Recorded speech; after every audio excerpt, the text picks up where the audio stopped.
Hola amigos de YouTube. Les traigo un creepypasta. La creepypasta se titula Agua. Corre creepypasta. La alarma del reloj digital de Gary sonó en mitad de la clase.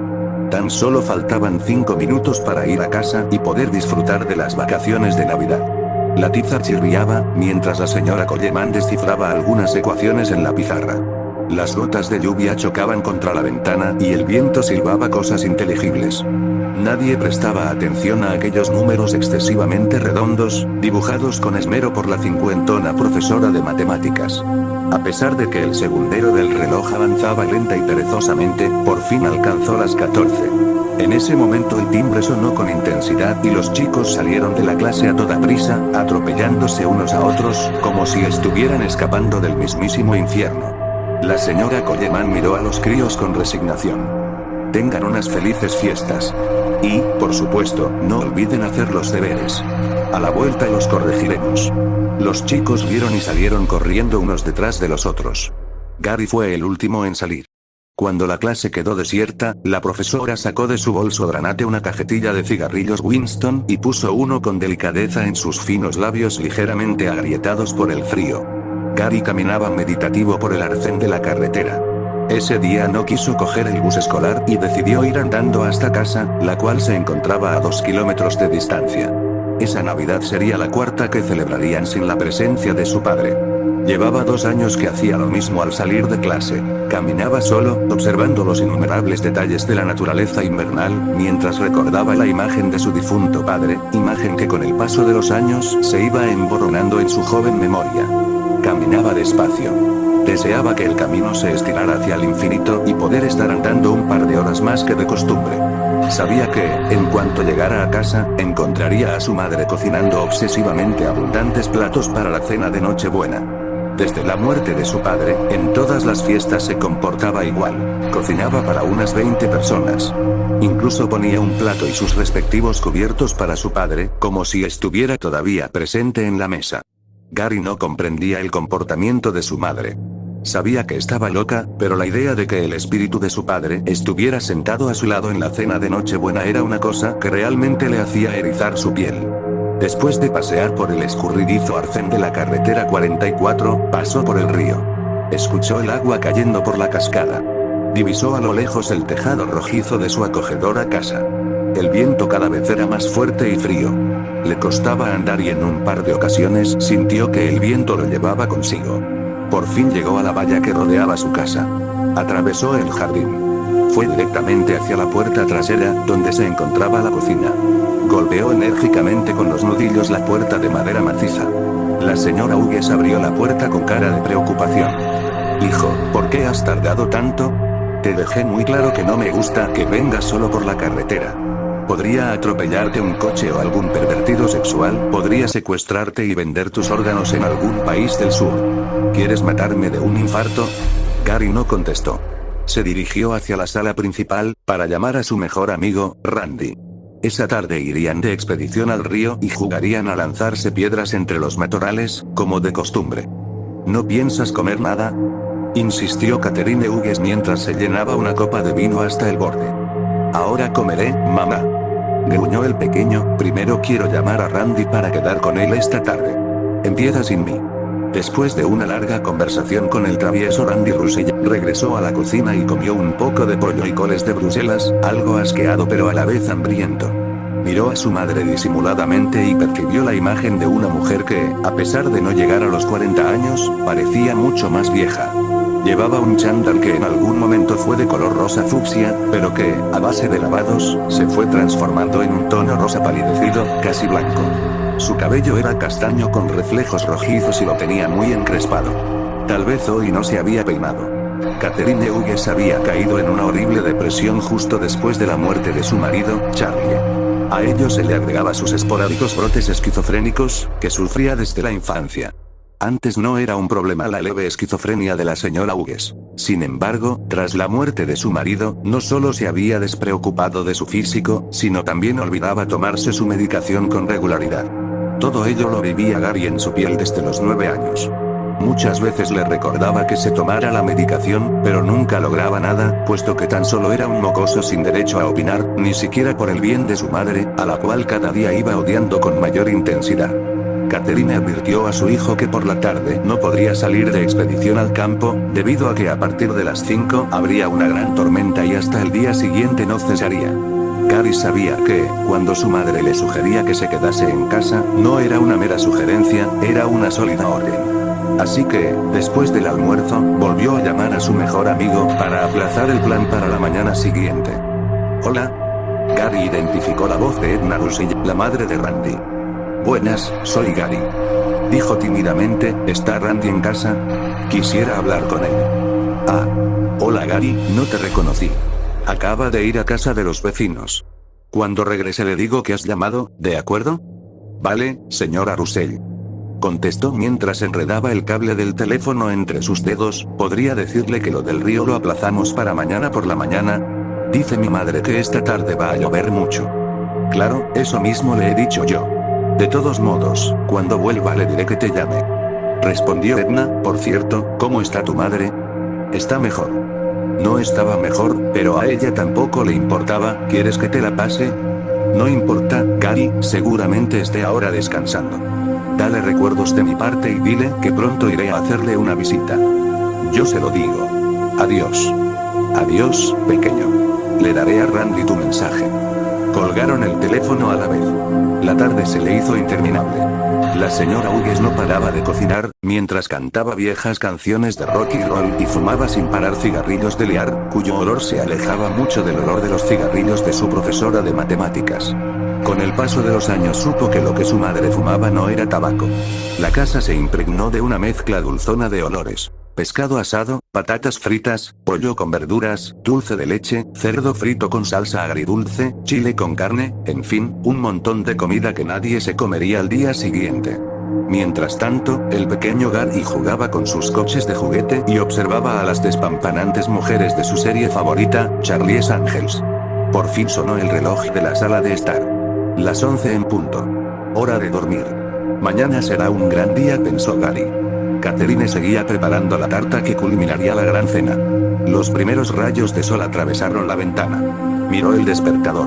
Tan solo eran las 5:45 am y la alarma sonaría sobre las 7 am. No pudo seguir durmiendo. Siempre que salía de excursión se ponía muy nervioso y apenas dormía la noche de antes.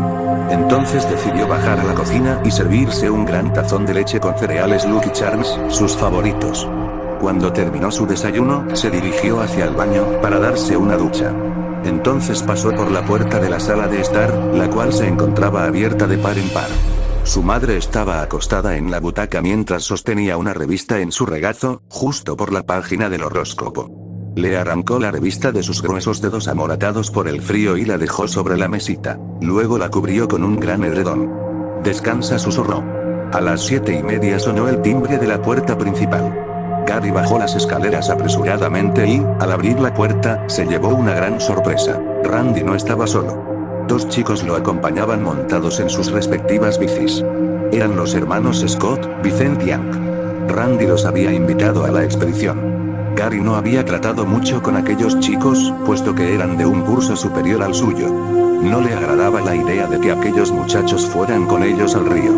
No los conocía apenas y no le gustaba relacionarse con desconocidos, ni mucho menos irse a un lugar apartado del pueblo con ellos. Vincent no era un mal chico. Era estudioso y responsable, todo lo contrario al alocado de su hermano mellizo Hank, fanático de los deportes y de las chicas. Cuando Gary sacó la bicicleta del sótano, su madre se asomó al porche y le lanzó una mirada de advertencia. Ten cuidado, hijo, quiso decir, pero permaneció en silencio.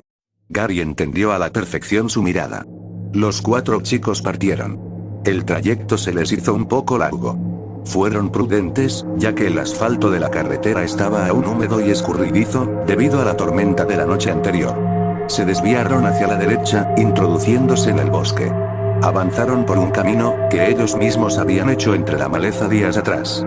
Randy y él solían ir al río los fines de semana y allí pescaban, jugaban al escondite y, en alguna ocasión, hacían una hoguera y contaban historias de terror. Era una especie de ritual para ellos, una manera de librarse del estrés escolar y de las voces de sus madres, ambas amigas desde la infancia y un poco desequilibradas. A su paso escuchaban algún que otro roedor de moverse en sus cálidas madrigueras, las ramas secas crujían aplastadas por las ruedas de las bicis, y el aire parecía susurrar en ocasiones la palabra peligro. Todo estaba muy tranquilo, demasiado. Pero era invierno y se entendía. La naturaleza en esa época del año permanece muerta, o casi. Pasaron por un gran charco de agua y barro. Se pusieron perdidos. Aparcaron las bicicletas detrás de unos matorrales, para que ningún merodeador se las robaran. Eso les ocasionaría una gran disputa con sus respectivos padres. Tomaron una senda escondida. Caminaban en fila india. Primero Randy y Gary, que eran los conocedores de la ruta, después Anki, por último, Vicent, que andaba distraído. No entiendo por qué has querido venir, Vicent. Le recriminó su hermano, el bosque está hecho para hombres de verdad y tú eres una amenaza. Te recuerdo que el que sigue orinándose en la cama eres tú. Se mofó Vicent. En aquel momento, Hank paró en seco, se volvió hacia su hermano y le propinó un buen puñetazo en el brazo izquierdo. Gary y Randy rieron, Vicent no tanto. Ya se escuchaba la cascada. Estaban cerca, solo les quedaba unos 100 pasos más. Conforme se iban aproximando al río, el entorno adquiría una mayor humedad. Gary se subió la cremallera del anorak y se tapó el rostro hasta los ojos con su bufanda verde botella. Pasaron cerca de la cascada. El agua que caía por ella parecía la seda de un velo de novia y su sonido era tan relajante e hipnotizador. Randy quería llevarlos hasta una zona donde había unas grandes rocas, en las que se podrían sentar los 4 exploradores y observar desde sus tronos el inmenso y hermoso río. Llegaron a su destino. Los chicos soltaron sus mochilas y sus cañas de pescar. Hoy será un gran día, pensó Gary, esta vez en voz alta. Los hermanos Scott seguían discutiendo. Randy se acomodó en una dura roca y, con un palo, empezó a quitarse el barro que se le había pegado en la suela de sus botas. Gary estaba sentado justo a su lado. No paran de pelearse, dijo Gary, mientras preparaba su caña de pescar. Randy dejó de limpiarse las botas. Sospechó que en el camino de vuelta a casa volvería a ensuciárselas, así que era una estupidez limpiarlas en ese momento. Miró a los ojos de Gary. Sé que no te ha gustado que vinieran estos dos con nosotros, pero les he dicho que nos acompañen porque tienen algo que te encantará. Aseguró Randy, ¿recuerdas que este verano te conté que hace años vivió una mujer muy rara en el pueblo? La que tenía una casa cerca del cementerio. Pues, como la señora murió hace un par de años y no tenía ningún familiar cercano, la casa quedó totalmente abandonada. Así que Ann decidió echar un vistazo a ver qué encontraba. Y encontró algo, vaya que sí lo encontró. No te lo vas a creer, Gary. Pero tenemos que esperar a que ellos quieran enseñártelo. Vale. Sonrió Gary Hughes, solo espero que no sean fotografías de la vieja en ropa interior. Gary soltó una carcajada semejante a un ladrido. Sin embargo, Randy no lo acompañó, permanecía serio mirándolo a los ojos. En su rostro se dibujó una mueca que no le agradó nada a Gary. Esta vez no estoy bromeando, repuso Randy, pero ahora vamos a preparar las cosas para pescar o podemos hacer la hoguera ya, si quieres. La mañana transcurrió vertiginosamente hasta alcanzar las 12 del mediodía. Los chicos sacaron sus bocadillos envueltos cuidadosamente en film transparente y comieron con apetito. El cielo se cubrió con nubes grisáceas y las sombras de los árboles se fueron desvaneciendo poco a poco. Después del banquete, Ann cogió de su desgastada mochila unas latas de cerveza y un paquete de cigarrillos Pall Mall. Abrió una lata, bebió y se la pasó a Randy. Randy se la pasó a Gary. Lo mismo hizo con el cigarrillo. Vicente estaba apoyado en el tronco de un árbol deshojado y los observaba por encima de su cómic de Scooby-Doo. No pudo evitar una gran carcajada cuando a Gary le dio un ataque de tos al probar su primera calada. Los hermanos Scott dejaron de discutir entre ellos hacía tiempo y congeniaron bastante bien con los otros dos chicos. De repente, Vincent se levantó y se apartó del árbol que le había estado sirviendo de respaldo, caminó hacia su mochila y guardó su cómic. Se acercó a los muchachos con una sonrisa socarrona.